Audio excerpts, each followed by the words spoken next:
Hello दोस्तों, नमस्कार। उम्मीद है आप सब अच्छे हैं। आज हमारे पास एक प्रश्न है अनंत श्रेणी का।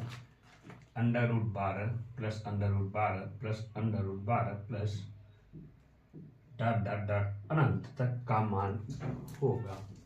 इसका मान ज्ञात करना है। तो आइए देखते हैं इसे कैसे करते हैं। इसे हम मानते हैं माना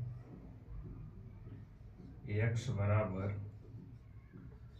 √12 प्लस √12 प्लस √12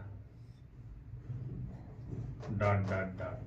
यानी अगर अनंत श्रेणी है तो अनंत श्रेणी में से हम अगर एक अंक छोड़ दें तो हमें कोई फर्क नहीं पड़ता।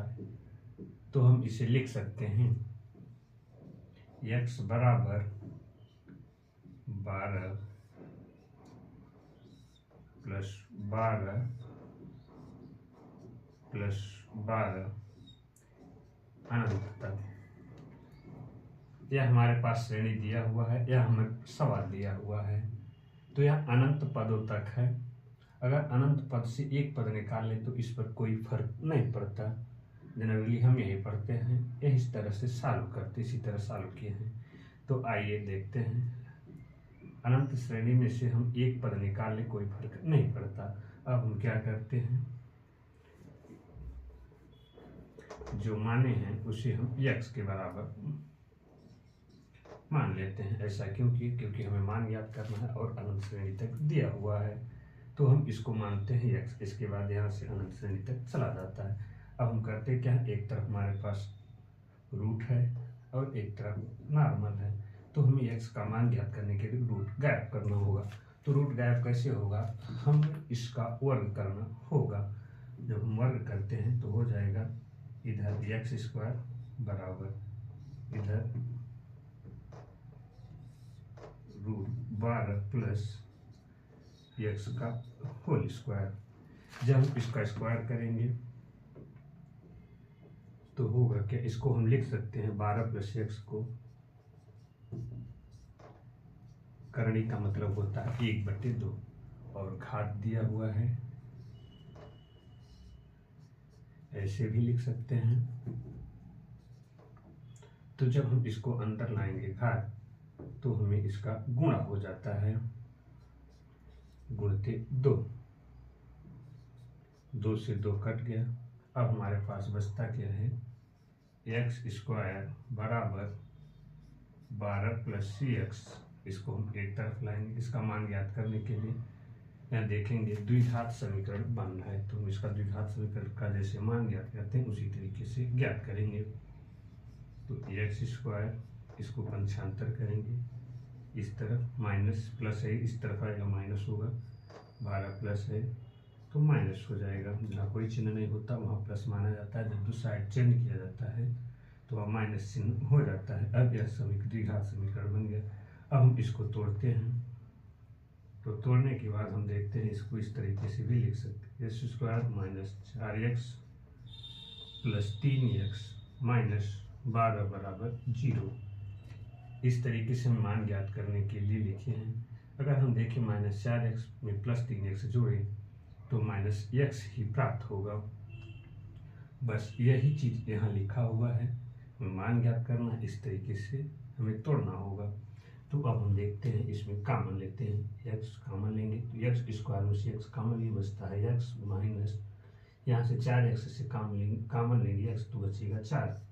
यहाँ प्लस 3 कॉमन लेंगे तो बचेगा x माइनस 3 चौको 12। अब यहाँ x है, यहाँ 3 कॉमन है तो x माइनस 3 कॉमन लिए तो बचे कितना, यहाँ x माइनस 4 कॉमन होगा। x प्लस 3 x माइनस 4 बराबर 0। जब x प्लस 3 बराबर 0 तो x बराबर -3, x माइनस 4 बराबर 0 तो x बराबर 4। यह हमें आंसर प्राप्त हुआ x का मान। तो हम देखते हैं कि माइनस वाला नहीं, माइनस वाला छोड़ देते हैं। क्यों माइनस वाला छोड़ देते हैं? अगर हम यहाँ अगर हम 3 रख दें तो 9 -3 -9 3 आ जाएगा, यानी जो संख्या होगी 12 यह 3 से अधिक ही होगी। क्यों अधिक होगी? अगर हम √12 का मान निकालें तो होगा 2 करणीय 3। 2 करणीय 3 का मान होता है 1.732।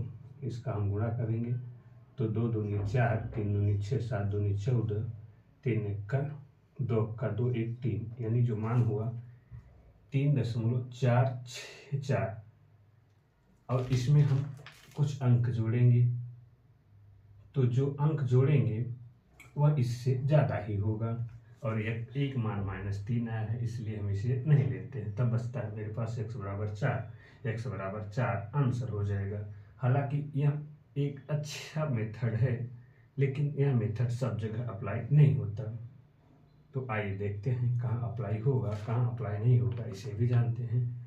एक और है, इसमें होता क्या है, अनंत श्रेणी का प्रश्न है। इसमें हम करते क्या है, यहाँ जो प्लस है माइनस भी हो सकता है। तो अब हम माइनस करके देखते हैं। तो जब हम माइनस करके देखते हैं तो क्या होगा, आइए उसे भी देखते हैं।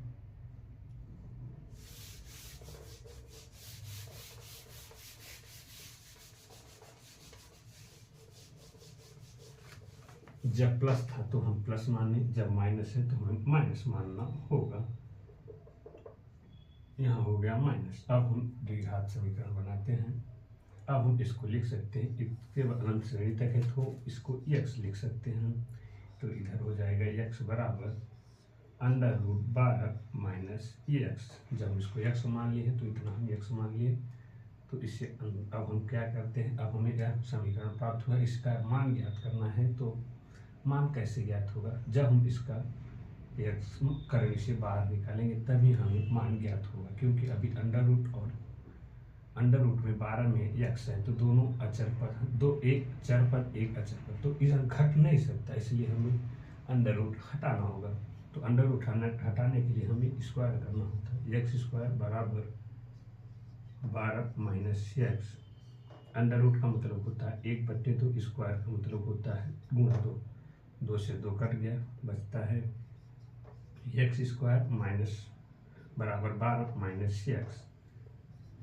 अब हम एक तरफ कर लेते हैं, x² प्लस x माइनस बराबर 12 बराबर 0। यहाँ द्विघात समीकरण है, हम इसे सॉल्व करते हैं। तो इसे सॉल्व करते हैं तो हम देखते हैं x² plus 4x minus 3x minus 12 बराबर 0। x कॉमन लेंगे, x प्लस 4 माइनस 3 यहाँ कॉमन होगा, x प्लस 4 बराबर 0। x माइनस 3 यहाँ कॉमन और यहाँ होगा x प्लस 4 कॉमन बराबर 0। यदि x माइनस 3 बराबर 0 तो x बराबर 3। x प्लस 4 बराबर 0 तो x बराबर -4। अब हम इसमें दो x के मान हुए तो हमें क्या इसका सही होगा आंसर। तो उसे कैसे ज्ञात करते हैं, उसे ज्ञात करने के लिए हमें देख रहे हैं, जब 12 में से कुछ न कुछ अंडर रूट 12 में से कुछ न कुछ घटाते जाते हैं। जैसे कि अभी हमने मान निकाला तो अंडर रूट 12 का मान आया 3.4 के लगभग। तो जब 3.4 के लगभग आया तो माइनस यही वैल्यू होगा। क्योंकि अगर हम इसको मानते हैं, इसका मान अगर देखें 2√3 में से जब हम कुछ भी घटाएंगे तो जो बचेगा इससे छोटी संख्या बचेगी। अगर हम 4 रख देंगे तो 4 बड़ी हो जाएगी, इसलिए हमें इसका आंसर 3 सही होता है। अभी तो यहाँ आपने साधारण अनंत श्रेणी का प्रश्न देखा, इसमें अक्सर फंसने वाला कहाँ होता है उसे भी आइए देखते हैं। हमारे पास सवाल यही है, तो हम ट्रिक वाली बात करते हैं। ट्रिक वाला कैसे करते हैं और किस तरीके से सॉल्व किए थे, तो हमें इतना लंबा प्रोसेस नहीं करना होता है। हालांकि ट्रिक सब जगह नहीं लगता, इसलिए हम वही आपको समझाने बताने का प्रयास करेंगे कि कहाँ पर ट्रिक फेल होगा और कहाँ पर नहीं होगा। तो इसे हम साधारणता करते क्या है, जब यहाँ प्लस होता है तो हम इसको करते क्या है, इसका मल्टीपल निकालते हैं। मल्टीपल इसका होगा क्रमागत मल्टीपल 3 और 4। देखिए जब हमें माइनस दिया हुआ है तो हमें छोटा मल्टीपल आंसर टिक करना होता है, और जब यहाँ प्लस था तो 4 आया, इसलिए यहाँ पर 4 हो जाएगा। यहाँ माइनस है इसलिए है इसका आंसर 3 होगा। अगर यहाँ प्लस रहता है तो इसका आंसर 4 होता। तो यह किस लिए 3 और 4 कैसे होता है और कहाँ विफल होता है, आइए उसे समझते हैं। अभी यहाँ यह संख्या निकल सकती, जैसे अगर हम देखें हमारे पास संख्या